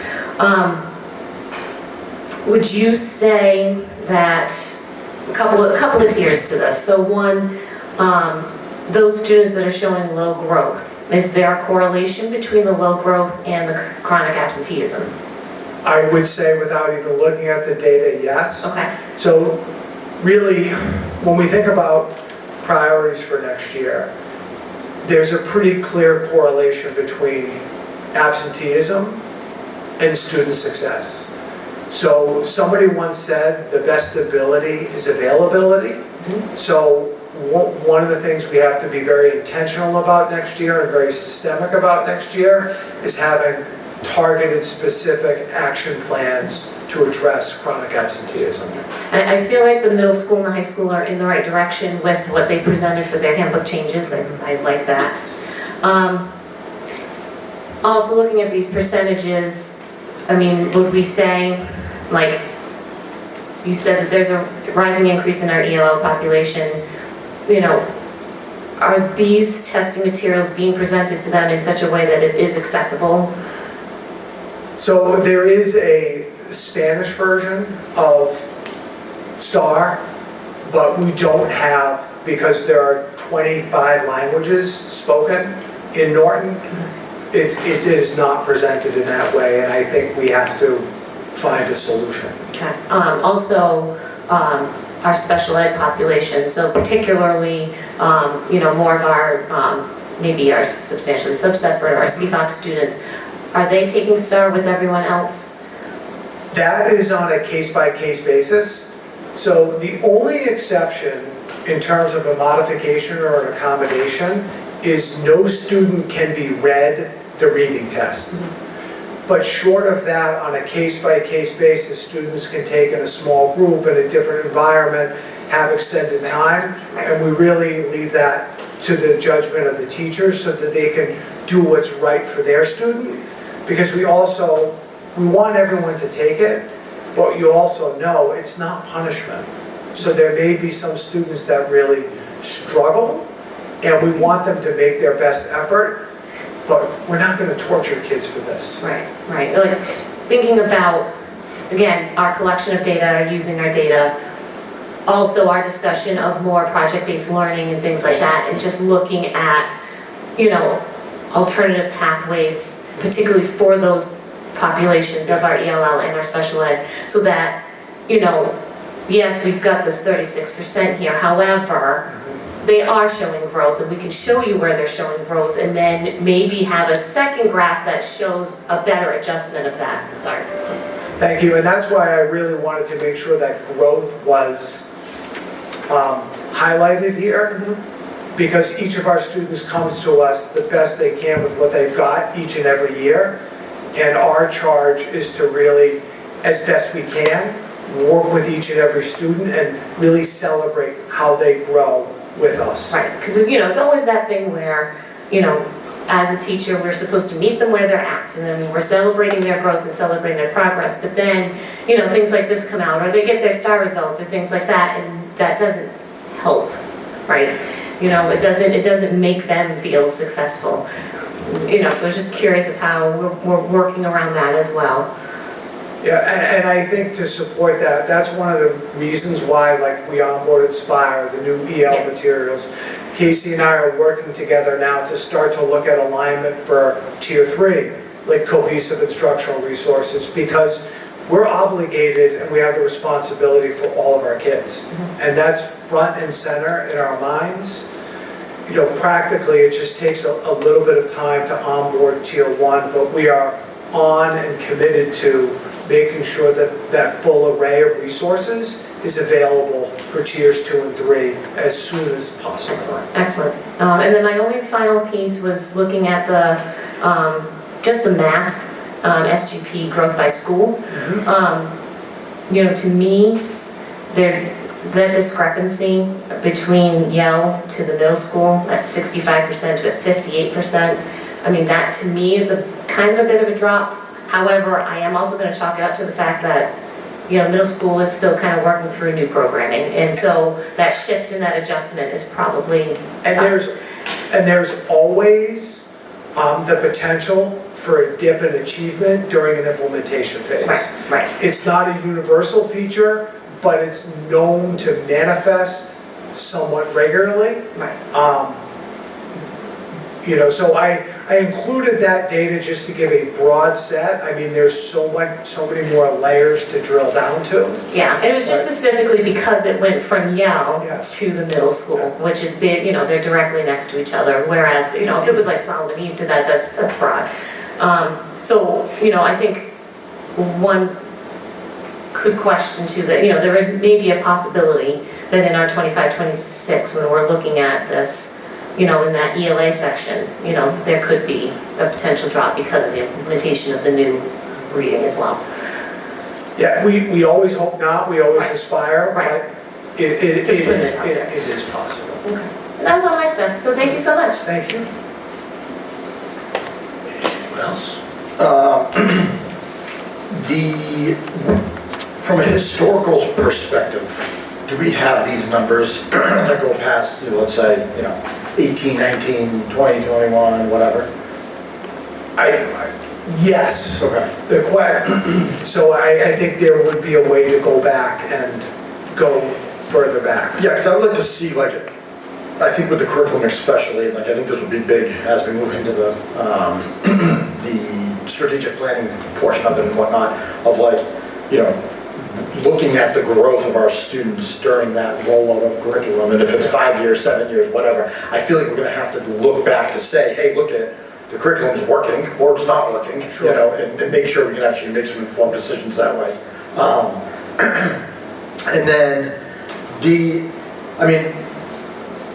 like, doing it out by school, what do you, I mean, just the middle school being in least growth in both reading and in math, do you think there's a correlation probably from COVID in terms of like, the students now who are in 6th, 7th, and 8th grade probably had some serious learning deficits from not being in school for 2nd and 3rd grade? I think that could be a feature. Okay. That could be part of it. However, the other thing I just would want to point out is even with that, all of our schools still are well above that 50th percentile median point. So I feel like we are making progress. I honestly feel like if we have 3 full years of each curriculum, I think that will give us enough of a baseline to really start to make more, sweeping conclusions about the efficacy. So I also wonder, and I think this is a conversation for the team when we start looking at like, what are we going to prioritize? What data are we going to be looking at? Because this is one data point for students. Right. And I have a middle schooler, and I know that sometimes middle schoolers are not super into taking standardized assessments. And so I also wonder if perhaps that might be part of it when you see that they're the lowest in both. Because I know they're, They're tough ages. it's a tough age, I get it, and I wouldn't go back to middle school if you paid me. But ultimately, I think like we need to think about, this is one piece, what else is happening in the classrooms and with students to see, so we can get a real full picture of the students and where they're at. And middle school students are also the most tested. They have social studies, science, math, ELA. So is there test fatigue? Probably. I think so. So, I mean, ultimately, I think a good piece of this for parents and community members is kids gotta get to school. I mean, that is the number one factor. When I know you didn't want to allude to it without the data right in front of you, but you could probably almost guarantee the students that aren't growing or limited growth generally have a correlation linked to not being in school, not being in class. I couldn't agree more, and that's where once we increase school attendance, these already solid scores will continue to grow. 100%. Thank you. All right, thank you, Dr. Ackman. Next is our second reading and vote on cellular phone and similar personal electronic device policy revision. Wow. That's a mouthful. I got it on my first try. All right, so tonight the committee has a marked up version of our current policy IJND-A. And as discussed at our last meeting, we took out a good chunk of some of the specificity that was in the previous policy and instead added a line that no student shall have access to their phone during class without express permission of the teacher for educational purposes. Specific guidelines on the enforcement of this policy can be found in each school's handbook. And so as we most recently did handbook approvals for both the high school and the middle school, where this is our primary, the primary concern of those two schools, we felt that allowing the principal and the leadership teams in each building to really lay out what that's going to look like made the most sense. And it's a little bit more flexible to change the handbook versus changing the policy. So everything else stands as is. There is we did keep the line, should there be an urgent need for a parent, guardian, family member, or caregiver to contact a student during class, the school's main office shall be called. And then also we kept the language there about video recording intact as well. Questions? Can I put TJ on the spot quick? I guess so, you just did. So TJ, we just implemented last meeting for the high school handbook. what mimics what I think Olive Ames does in terms of phones in the pockets, blah, blah, blah. Can you speak to the implementation and maybe give us a little guidance since you've done it, in terms of like, how does that look? What are some of the challenges? What are some of the success stories and so on and so forth? Just to give us a little bit of a briefer. Sure. No pressure. So what Mr. Schleicher was saying, so we at Olive Ames implemented this last year. I will tell you this was a game changer for us. It was, we all as a faculty realized that cell phones are a distraction. And so there really needed to be an all-in buy-in by the faculty. At first there was some resistance from the kids, but they eventually came around and saw that there was data to show the kids that were distracted, they were doing better in school and they were more engaged. Certainly the implementation piece of it is something that you have to stay on top of, right? So there could have been some staff members that were maybe a little, I don't want to say lax, but it wasn't a priority when they started class. And so it was really important, for example, if I was in the hallway with the other administrator and we saw a kid with the phone, it's why do you have your phone? Now partly, with all due respect to those teachers, the kid may not have put it in the pocket. The kid may have said I didn't have it that day, right? And so that would be, the follow through is what's really, really important. And so you would just talk with the teacher and just say, listen, TJ had his phone out in the hallway, were you aware? Oh, TJ said to me that he didn't have his phone. So then that's another conversation that we have with TJ about that. And I think the more you stay on top of that, it's super important for the implementation piece of it. And that buy-in piece. So I think you really, in order for this to be successful, which I believe, from what I'm learning is Norton High really is on board with this, which I am too. Everyone needs to be, bought into this, and there's got to be some accountability too as well, right? So if there are some, say, staff members that are not doing it, that there needs to be a conversation. And for me, I will say this, you'll get to learn this more and more about me. I get emails great, texts are great. I'm a face-to-face person, right? And let's have a conversation as to kind of, what's going on? Why is this not happening? And what can I do to help? And then obviously with kids too as well. It's really sitting down and having that conversation with them and taking that time.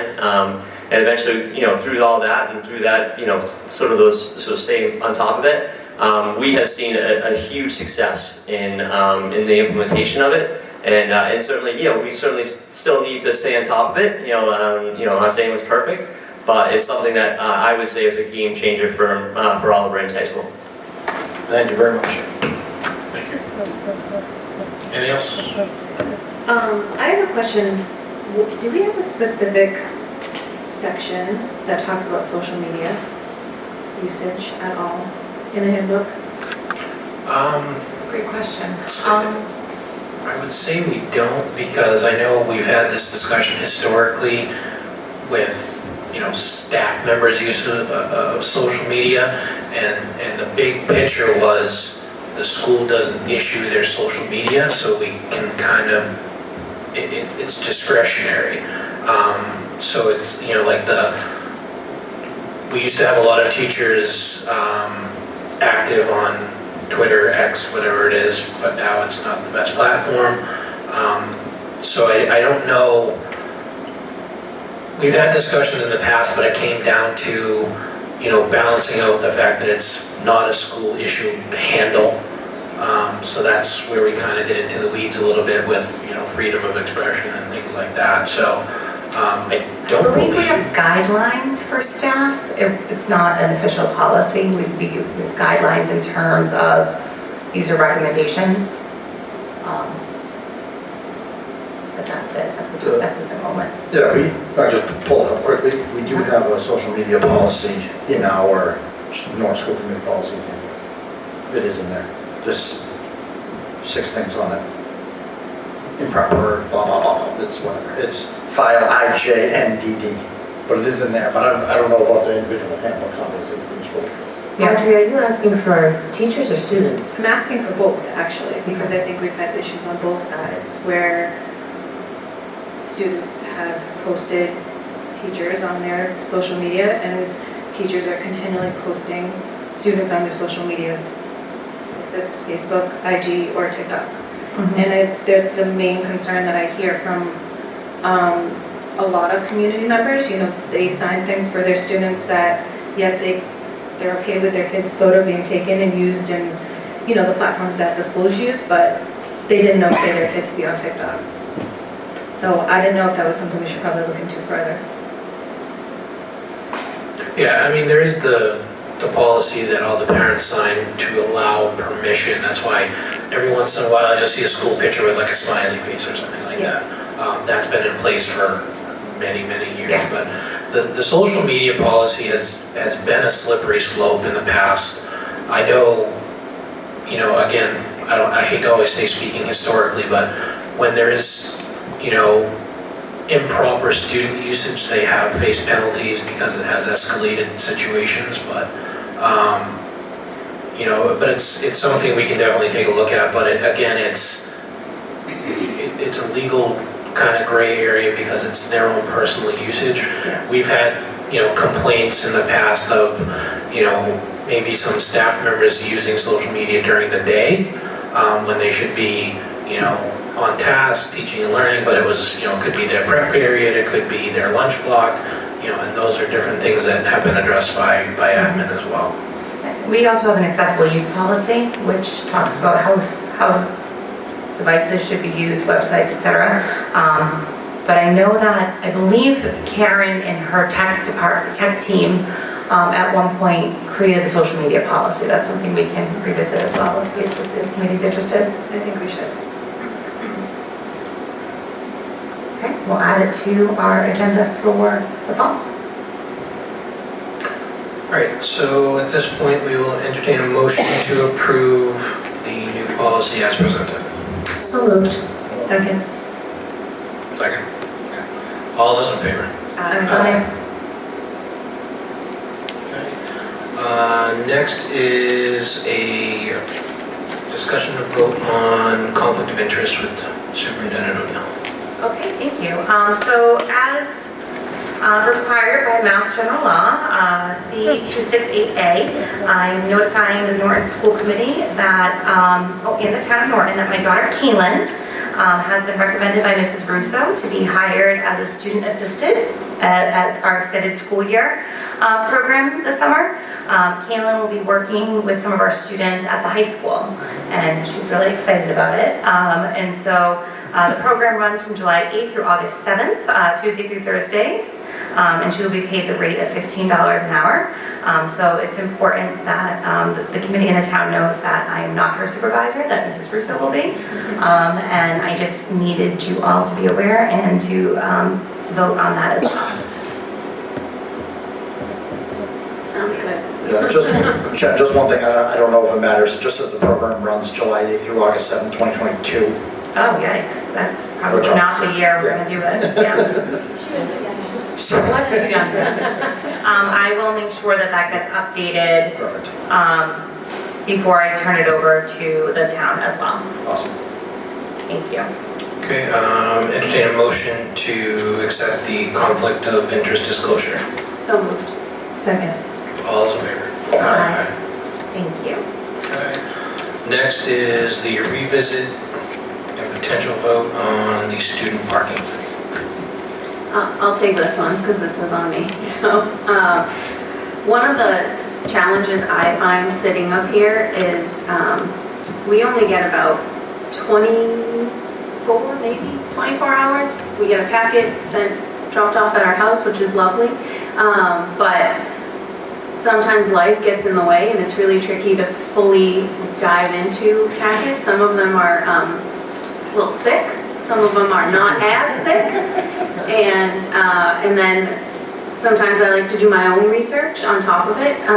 So with the parking fee, when it came across, I didn't do the research that I wanted to do, so I had asked if we could revisit this as I had done a little research myself. So for the other committee members, we haven't talked about this, I reached out to all of our DART districts as well as all of our considered like districts. I reached out to the high school principals and I had asked them, what are your athletic fees? What are your club honor society fees? What are your parking fees?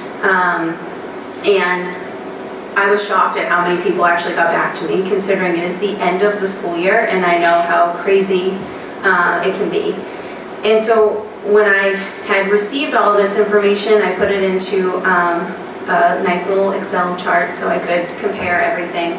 I also looked at the high school populations, their enrollment data. I looked at the tax rate for the town, and I looked at just like the overall population. So some of the districts really didn't apply. They were tri-county districts, so 3 towns in one, and I just didn't feel like that really made sense. So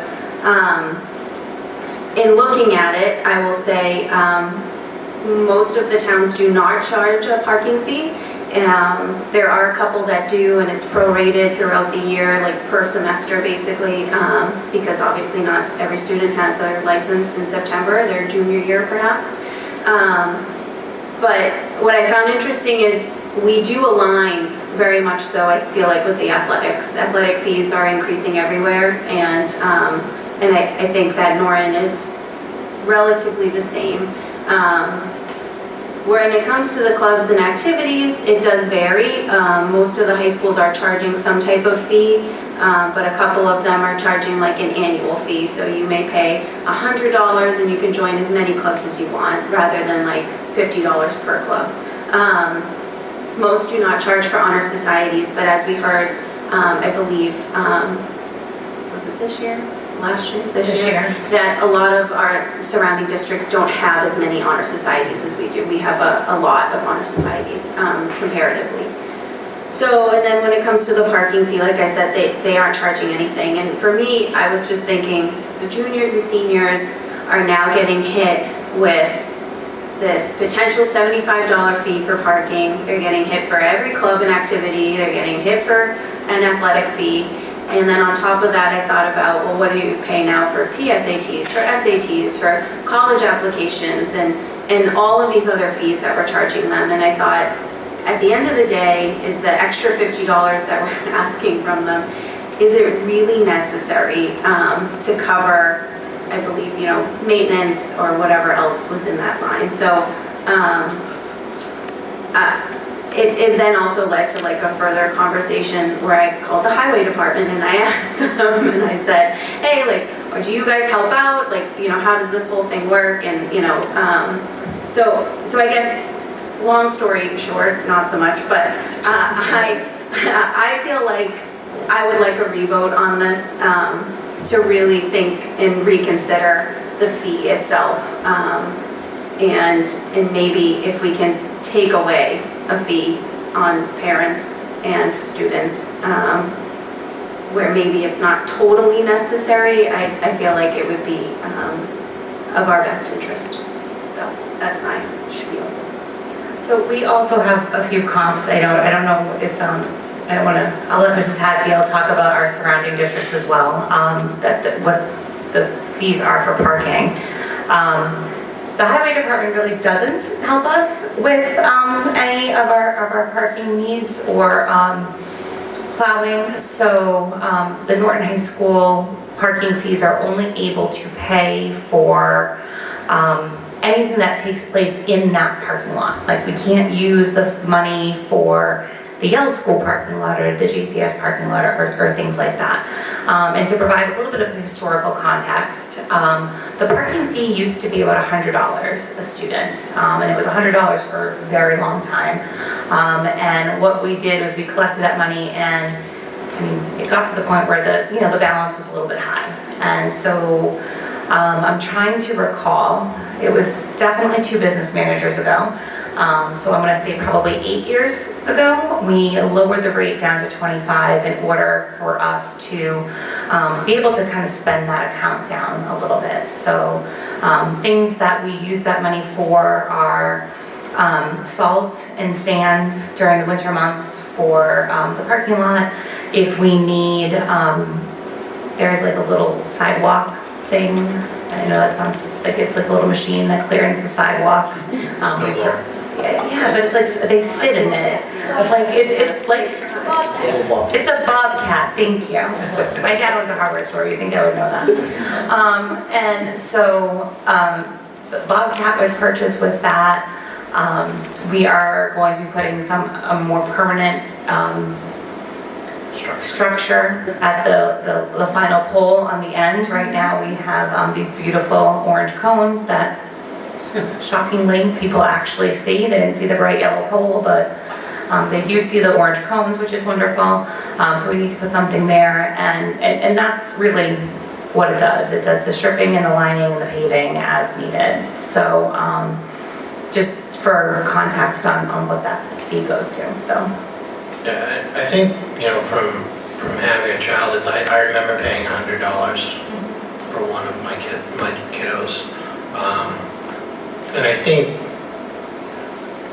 and this is not taking away anyone's hard work, but that parking lot needs to be relined desperately. You go to back into a space and you're not quite sure which one you're going into. So, I guess my 2 cents on this is it's very restrictive on what we can use that money for, and it is all to do with the high school. We even had an instance where the state, kind of called us out because we had a piece of equipment that we wanted to move to the middle school, and we had to go through a whole process because it was bought with funds from that account. So it is very restrictive. That being said, we wanted to revisit this, so I guess if there's any other discussion, but if not, it would be, what is your motion? Okay, the next question. So, I just have a question, like, if we don't have the funds, does that mean we don't repaint them? So anything that would have to be done in that lot would have to come out of the general budget instead of coming out of that revolving fund. So we had a decent accident in the lot last week. One of the things that we would like to do this summer is repaint some of the lines in terms of exiting and entering the high school. If you are around the high school at the end of the day, it's like 1 lane of traffic that almost becomes 3 lanes of traffic because people are trying to come into the high school, and we've got 2 lanes of students and parents leaving the high school, where some people are trying to take the left out of the entranceway, some people are trying to take the right out of the entranceway. It's a miracle every day we don't have an accident. We did have a rough accident. We would like to add some signage there as well in terms of what the speed limit is in the parking lot. The speed limit should be 5 miles an hour. People are not driving 5 miles an hour in that lot. I know that was something that Mr. Sheedy and I have had a lot of conversations about before. His youngest had her license and he was dropping off on a daily basis. So once those funds were depleted, we would just need to use the general fund in order to be able to do some of those things. So could I just entertain a compromise or a thought? Maybe instead of the 75, we do 50, so then it's just doubled instead of, and then maybe the idea of a tiered approach. So, if you are a junior and, first half of the school year or whatever, a certain number of days, if you are not licensed yet, obviously, and then after a certain day, maybe you only pay the 25, or is there some way that we could compromise this that it doesn't, necessarily hurt the district, but then, isn't too much of a whammy at the same time? Is that something people would be amicable to? I mean, I think, the fee is, and correct me if I'm wrong, the fee is always prorated, not probated, based on when that student gets a license. Like I had one of my oldest child got his license like the end of his sophomore year. So I think he had to pay like $10 because he was parking there for a month. And the other thing, and not to put this on Principal Flanagan, but there needs to be. Welcome to the show. Well, just but there's always enforcement of parking. And I remember vaguely, you have to put the plate number down. Well, what if that kid takes mom's car that day and that plate's not registered? So, and it's just one more thing that the high school administration probably can't take on. Like nobody can be walking around the parking lot checking, potentially 100 cars. But I mean, looking backwards, that area in the back of the high school that's now paved was not paved 7 years ago. The paving came out of this fund, and now we have 200 spots out there now, and it makes it a lot easier, but, I'm just kind of going down the rabbit hole. The money will have to come from somewhere. That's kind of my thing. If we have to spend $10,000 to reline this parking lot, and that's out of the general fund, then that's what it's gonna be. If it's a combination of out of this current fund and then the general fund, then that's, how it would have to be as well, so. Well, this is gonna be my question. Is this lot considered only the lot that's underneath the solar lights, or is the side and the back also considered? High school grounds, I believe, is how it is designated. Correct. So you can use it at any of those lots, not So just. probably to like the end of the junior lot, for argument's sake. Well, where and that so, entrance is. and I was gonna say, for argument's sake, we're also, looking at the entrance and exit, that's where we're going to try to do a little bit of better signage there this summer. Because it's the entrance and the exit of the high school itself, we can use the money for anything there too. So, unfortunately, the mouth of the driveway onto 123 is not technically wide enough to make it a multi-laned space. So we need to be creative, because paving companies won't necessarily come out and say, okay, this space is 3 lanes, because it doesn't fit the actual requirements of 3 lanes. So we're gonna have to work with somebody to kind of figure out exactly what that's going to look like. Because, it could definitely be widened going towards the school sign, but not to the other side where the property is, but that's a major project down the road that would never be covered by this fee. And correct me if I'm wrong, when it comes to traffic leaving the high school, even when we had crossing guards, they were at the back entrance by Freeman to let the buses out, right? They were never by the Yell entrance? Correct. And then they were further down the Yell, the essentially back entrance to the Yell when the buses used to come out of there? Yes. So it's always been like a free-for-all to leave the main parking lot? Yes. Okay.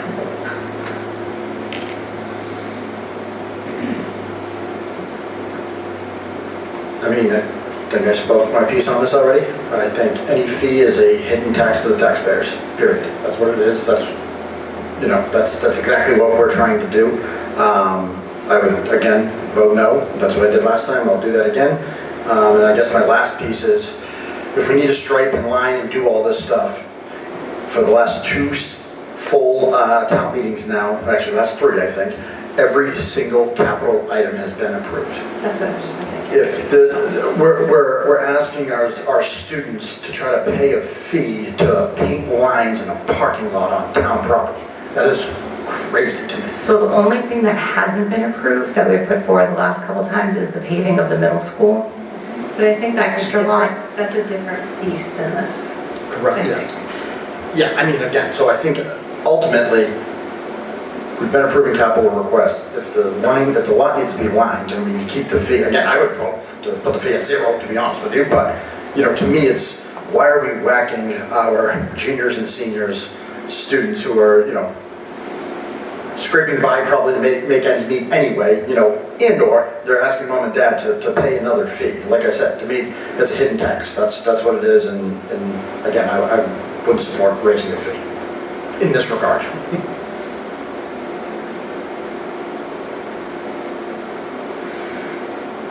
So I think we've had the discussion. Is there a motion following the discussion? Let's motion to keep the parking fee at $25. Is there a second? Second. All those in favor? Aye. That'll be a no. I'm also a no. Motion passes 3-2.